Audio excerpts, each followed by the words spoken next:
Hello বন্ধুরা, আজকে আমি ধোকার ডালনা করব।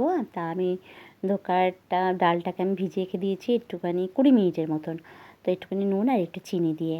তা তোমরা কেমন হলো সেটা আমাকে একটু লাইক কমেন্ট করে জানাবে, তবে কাজের উৎসাহ পাবো। আমি একটু তেল দিয়ে দিচ্ছি কড়াইতে, একটু মিশ্রণটা একটুখানি ফ্রাই করে নেব, অল্প ফ্রাই করব, বেশি না, যাতে একটুখানি থোকা থোকা ব্যাপারটা হয়ে যায়। তা বন্ধুরা, আমি প্রথম তো কটা দিন হলো আমি শুরু করেছি। তা তোমাদের একটু মতামতটাও আমার জানা দরকার, খারাপ হচ্ছে না ভালো হচ্ছে একটু কমেন্ট করে জানিও। তো এখন দেখো আমি এটা মেখে নিচ্ছি। এবার আমি থালা একটা নেব, থালাতে তেল দেব। এই থালা নিয়ে নিয়েছি, থালাটাতে তেল দিয়ে দিচ্ছি। এবার এই থালার উপরেই আমি মিশ্রণটি পুরো ঢেলে একটু লেপে নিয়েছি, প্লেন মতন করে নিয়েছি। এবার এটাকে আমি পিস পিস করে বরফি আকারের মতন আমি কেটে নিলাম, ঠিক যেরকম বরফি আকার আছে। এইবার আমি কড়াইতে তেল দিয়ে দিলাম, কারণ এইটা আমি এক এক করে ভেজে নেব, একসাথে 3-4টে করে আমি ভেজে নেব।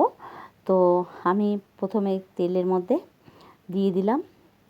তো এগুলো আস্তে আস্তে করে আমি ভাজছি, তাই একটুখানি লাল লাল লাল মতন হয়ে গেলে আমি তারপরে তুলে নেব। তো এটা একটু কড়া করে ভাজলে বেশি ভালো লাগে, একটু নরম হলে ভালো লাগবে না। এমনকি শুধু শুধু ভাজাও কিন্তু খেতে ভালো লাগে এটা, বা অনেকে ডাল দিয়ে খায়, সেটাও ভালো লাগে। যাই হোক, আমি মোটামুটি সবগুলো ভেজে নিয়েছি।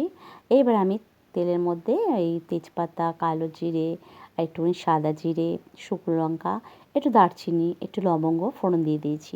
আর সাথে দিয়ে দিলাম একটু পেঁয়াজ কুচি। তা যারা নিরামিষ করবে তারা পেঁয়াজটাকে স্কিপ করবে। এবার এখানে আমি লঙ্কা গুঁড়ো, হলুদ গুঁড়ো, জিরের গুঁড়ো, ধনের গুঁড়ো আর নুন আর চিনি সব দিয়ে আমি এই মিশ্রণটিকে একটুখানি নাড়িয়ে নিচ্ছি। আর দুটো কাঁচা লঙ্কা দিয়ে দিয়েছি আমি।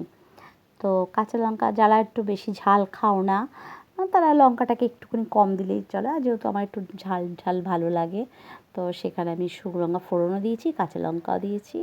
তো যাই হোক, আমি মিশ্রণটি এখন আমার হচ্ছে, একটু কষিয়ে গেছে। আর আমি না এখানে কয়েকটা আলু ভেজে রেখে দিয়েছিলাম আগের থেকে, আলুটা আমি ঢেলে দিলাম এর মধ্যে।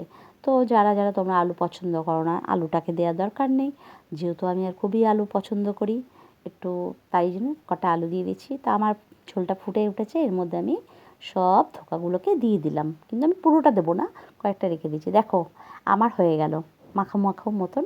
এটা রুটি, পরোটা, ভাত দিয়ে ভালো লাগবে।